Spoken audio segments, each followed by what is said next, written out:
Hi guys, this is a pretty awesome place.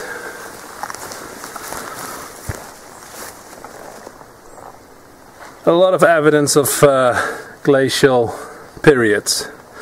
This is all rock,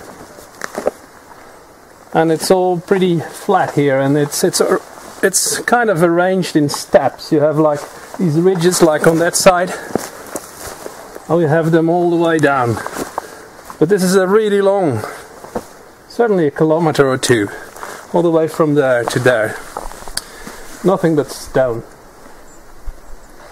Pretty awesome. It's been a bit wet, as usual this summer.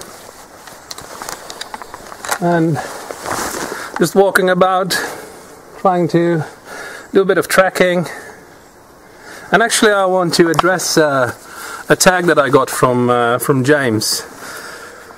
I'm not sure if I pronounce this correctly, but James is from Curraheten. And his tag is an interesting one.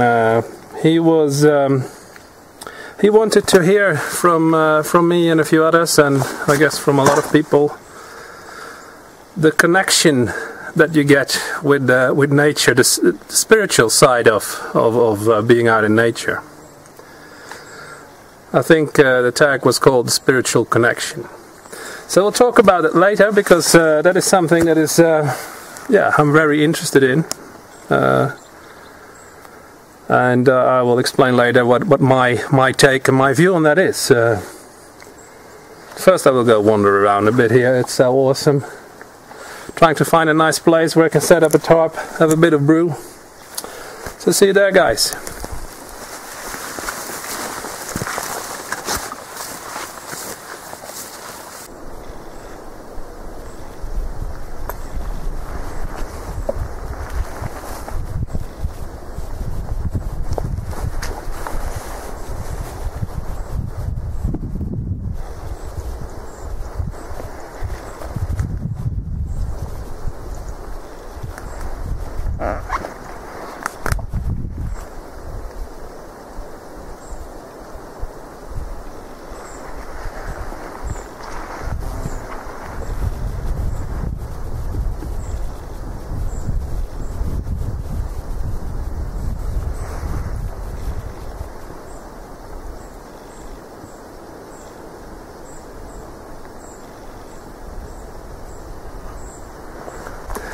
And this here is it's more like a trail, it's not a single track.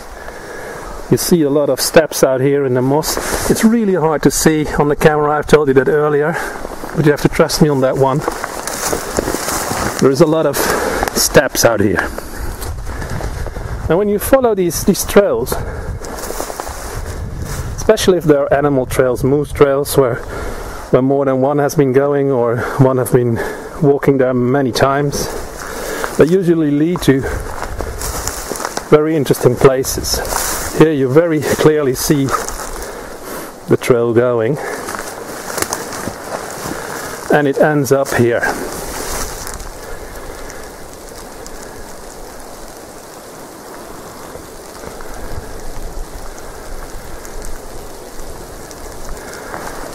And there is a bit of water there, but the question is always, why? Why do I stop at the same places that the moose do? What do they see in this place? In the back you have this stony area that I showed you in the beginning. It is a really nice spruce forest here. And then you have this really old trunk, which to me is a fantastic sight. It adds magic to this place. And I've noticed that it seemed to attract the animals as well. They're also drawn to these same places. And that is what I see as a connection that we have. We all share the same kind of attraction points.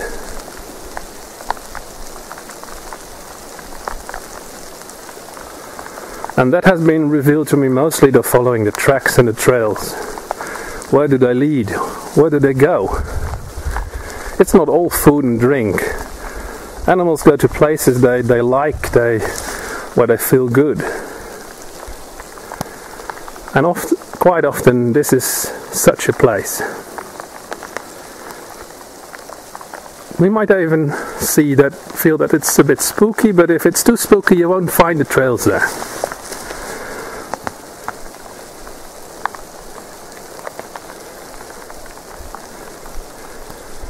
I think I like to believe that we as a species, for thousands and thousands of years back, started to go to these very special places, special viewpoints, special rock formations, special trees, and started to give them special meaning, connect them with events or feelings, and from that came the concept of holy or spiritual places.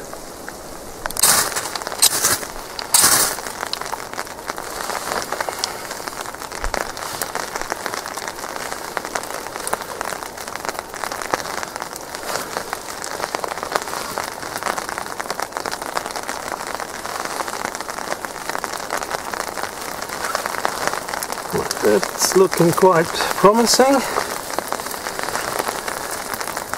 It is so moist, it is really hard.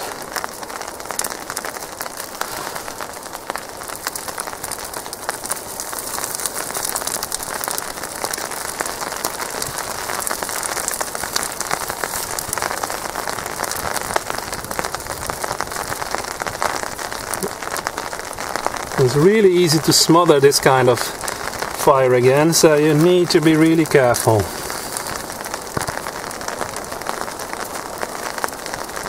But this will work. And it's quite a great feeling when you actually manage to light a fire in this really quite annoying situation where everything is wet. And now the older birch bark will do wonders, because it does burn. Stone is still not really hot, not too hot. So this is a really nice no trace fire. Yeah, but the proof will be later when I remove it. I'm trying to get my head around what James actually meant. Or maybe I should just talk a bit about what I think it means, really. I think that would be the best.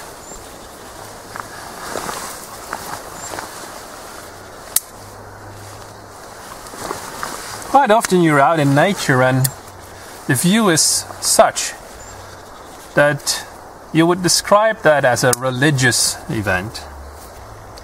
But what is that actually? Why do you describe it like that?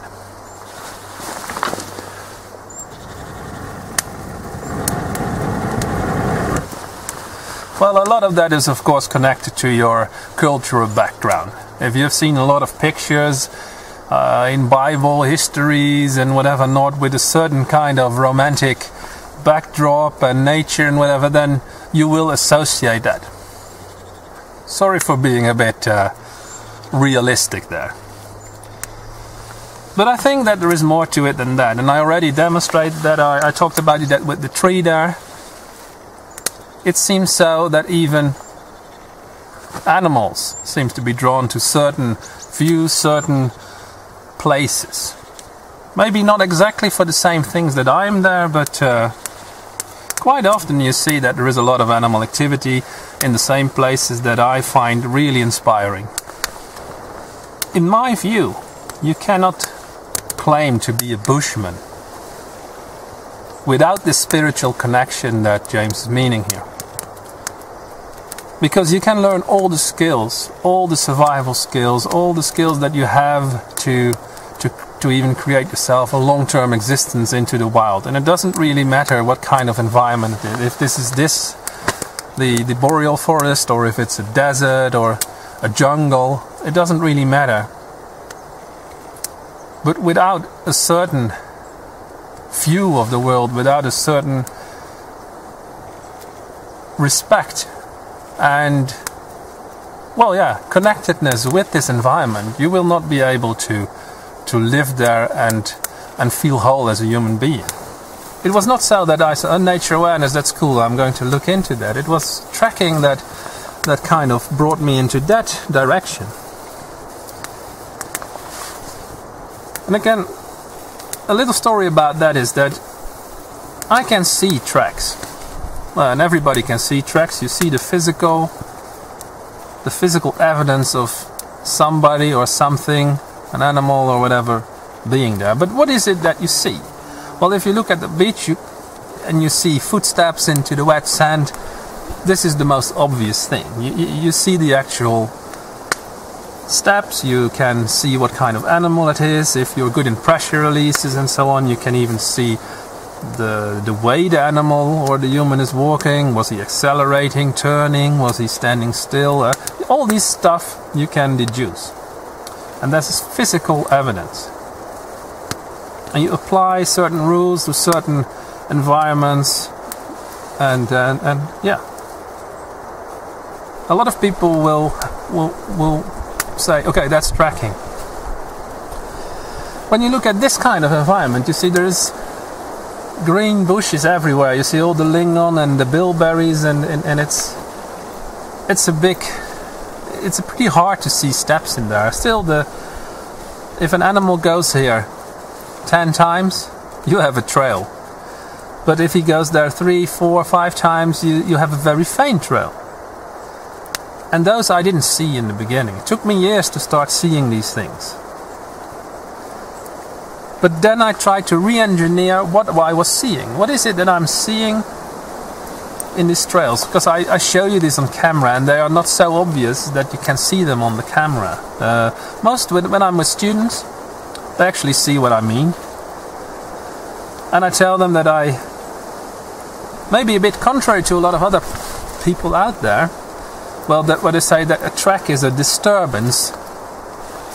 I see a track not as a disturbance, but as a system.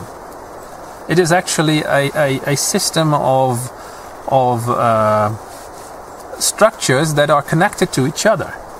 So what I see in this total environment is a green, homogeneous carpet, basically. I filter out all the trees, all the different species of plants and so on. I just see a grey-green carpet. And then I zoom in slightly more, because that's what I would say I would have zoomed out. And I zoom in a bit more, and then I see that there is a structure in there. If there would be like a power line, yeah, that would be an extremely obvious structure, and I wouldn't be able to miss it. I will find this, even if it's just through layers and layers of trees. I only see maybe a few degrees in my field of vision.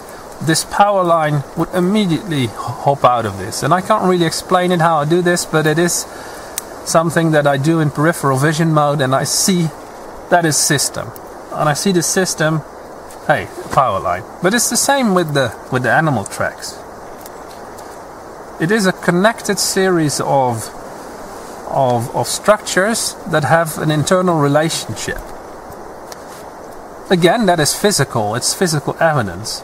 But what I'm getting at is that when I'm doing this with students, sometimes you have this situation where you say, you see this trail here.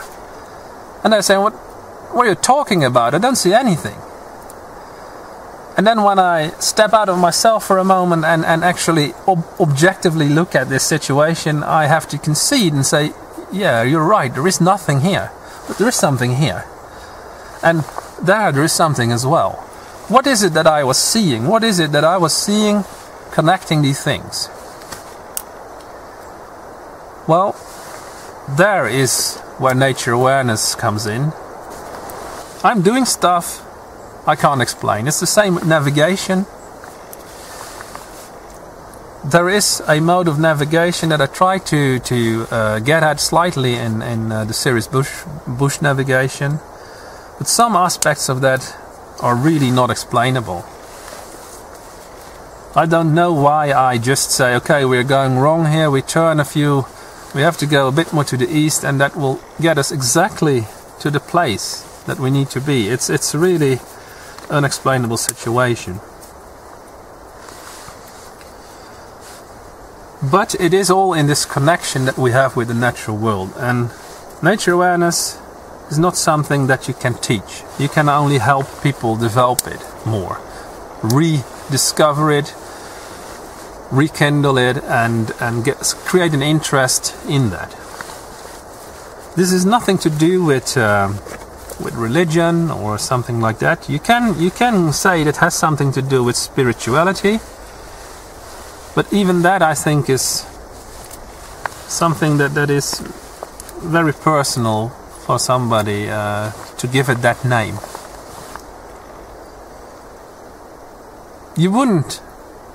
I think you would not describe the fact that a dog is a pack animal and all the attributes that he displays because he's a pack animal as being spiritual. It's just how this dog is wired. And there are a few things that wires us all together. And we have a lot of these capacities that we just do not use anymore, and we do not develop them. If we were born a few thousand years ago in hunter-gathering society, we would, due to the way that we are living and how our parents and grandparents would teach us, we would develop these skills. We would develop our senses and awareness of the natural world. And that's my take on this with spiritual connection to the natural world. And there is one thing that I would like to add to this, and that is that we humans, we have a bit of an arrogance where we quite often take ourselves out of the equation. So we are saying what we are doing is unnatural. We are disturbing the natural world. In the end, I think we should always realize that we are a natural phenomenon, and we cannot act outside of the reality that we live in, which is our whole universe. My tea is done. I hope you like my ramblings about this.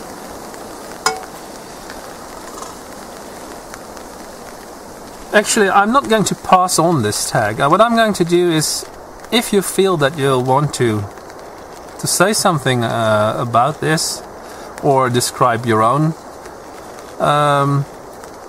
experiences or feelings or whatever regarding this subject, just post it as a video reply to this video, and you're of course perfectly allowed to tag other ones, but I leave this open. If you feel that you want to react on this, consider yourself tagged.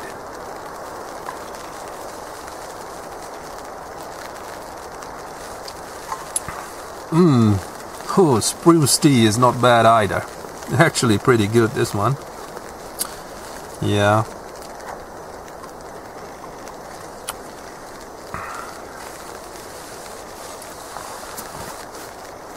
It's been fun talking about this. I can only advise, if you really want to know a bit more about this, go look into nature awareness and tracking.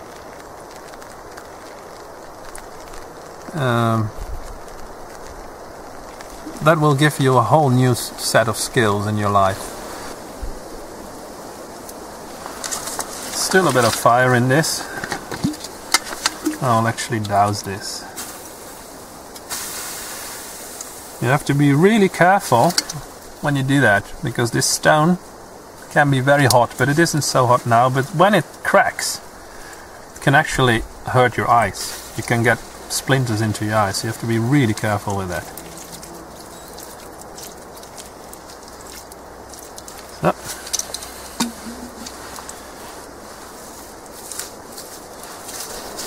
There's nothing hot here anymore.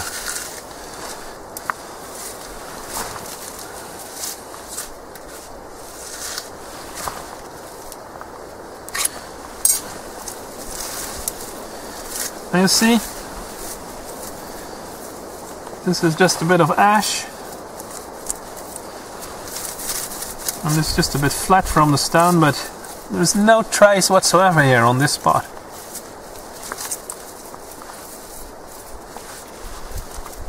You only have a hot stone here. But it's not really hot. I can take it, it's just warm, so that is safe. If it would be really hot, it's not safe. Then you have to be sure that you cool it down, or at least be here for it to cool down.